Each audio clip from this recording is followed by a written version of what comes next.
গুৱাহাটীতো ওলাইছে মন্ত্ৰী জয়ন্ত মল্লৰ বিলাসী হোটেল অট্টালিকা। মন্ত্ৰী জয়ন্ত মল্লই কেনেকৈ গঢ়িলে শ শ কোটিৰ সম্পত্তি।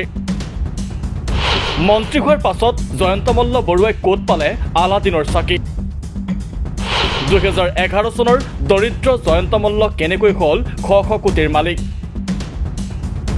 অৰ্থনীতিৰ সকলো সূত্ৰ বুমেৰাং হৈ পৰিল মন্ত্ৰী জয়ন্ত মল্লৰ ক্ষেত্ৰত। মন্ত্ৰিত্ব লাভৰ মাত্ৰ এটা বছৰতে হাজাৰ গুণ বৃদ্ধি পালে জয়ন্ত মল্ল বৰুৱাৰ সম্পত্তি। সিদিনা 2021 চনত নিৰ্বাচন আয়োগক দিয়া শপতনামাত মন্ত্ৰী জয়ন্ত মল্ল বৰুৱা আৰু তেওঁৰ সম্পত্তিৰ পৰিমাণ আছিল 2 কোটিতকৈ কম।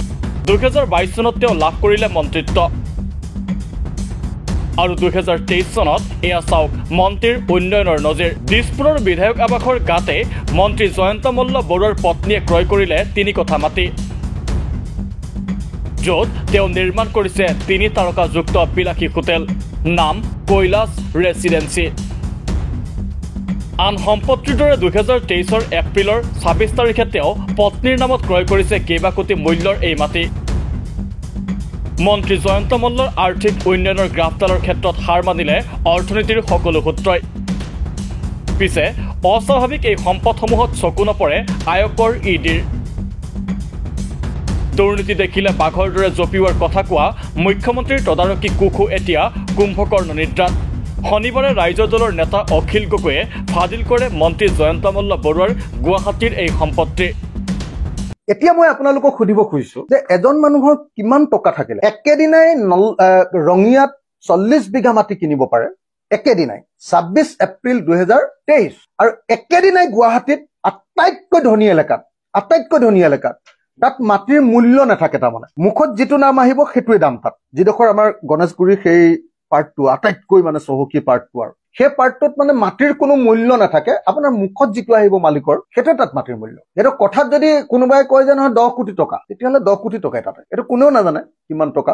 গতিকে তেনেকুৱা 3 কঠা মাটি একেদিনাৰ ভিতৰতে মন্ত্ৰী জয়ন্ত মল্ল বৰুৱাই ক্ৰয় কৰিছে।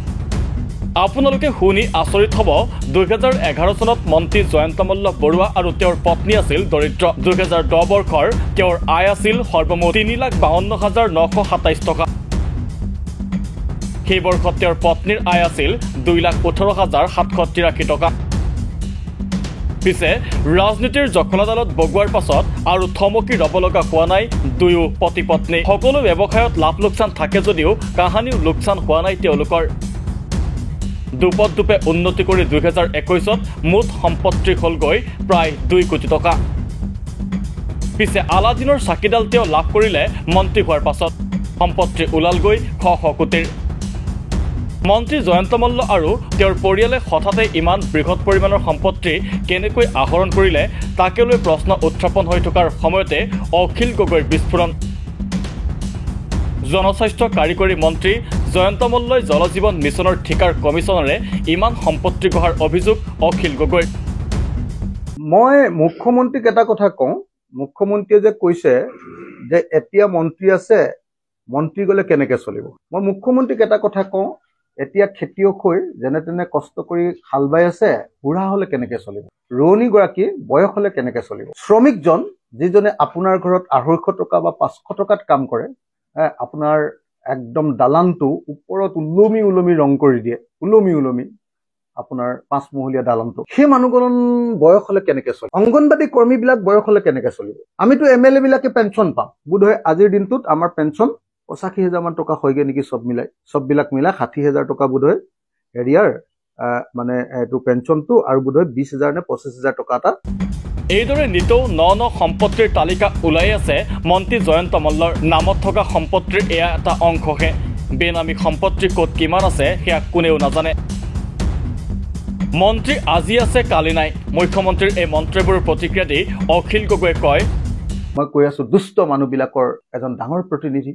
এতিয়া প্ৰমাণ নকৰে জানো কওক। এতিয়া বহুতে সুধিব পাৰে যে আপোনাৰ জয়ন্ত মল্ল বৰুৱাই ইমান টকা ক'ত পাইছে। মই আপোনালোকক এবাৰ এটা কথা ক'ব, অসমত এতিয়ালৈকে মই হিচাপ কৰি যিটো এছেম্বলিত কুৱেশ্যন কৰিছিলো, 28,000 কোটি টকাৰ এতিয়ালৈকে 28,000 কোটি টকাৰ এতিয়ালৈকে জেজেএমৰ কাম, 28,000 কোটি টকা। তাৰে 16,000 কোটি টকাৰ পেমেণ্ট ইতিমধ্যে ঠিকাদাৰক আৰু 12,000 কোটি টকাৰ পেমেণ্ট দিবলৈ। কিন্তু এই 28,000 কোটি টকাৰ প্ৰত্যেক বহুতো টকাৰ বিনিময়ত মন্ত্ৰীয়ে যোন মন্ত্ৰী আছিল মন্ত্ৰীয়ে বা গাৰ্জেন মিনিষ্টাৰে মুঠতে মন্ত্ৰীয়ে 5ৰ পৰা 10% কম 28,000 কোটি টকাৰ 10% কমিশ্যন হলে কিমান হ'বগে এতিয়া প্ৰশ্ন উত্থাপন হৈছে মুখ্যমন্ত্ৰীয়ে নিজে ৰক্ষণাবেক্ষণ দি আছে নেকি মন্ত্ৰী জয়ন্ত মল্লক নিষ্ঠা সততা আৰু সদায় দেশ প্ৰেমৰ কথা কোৱা RSSেও লুণ্ঠনৰ বাবে ফ্ৰী হেণ্ড দিছে নেকি মন্ত্ৰী জয়ন্ত মল্ল বৰুৱা কোনে দিব এই সমূহ প্ৰশ্নৰ উত্তৰ নিউজ ডেস্ক ৰিপৰ্ট দি ক্ৰছ কাৰেণ্ট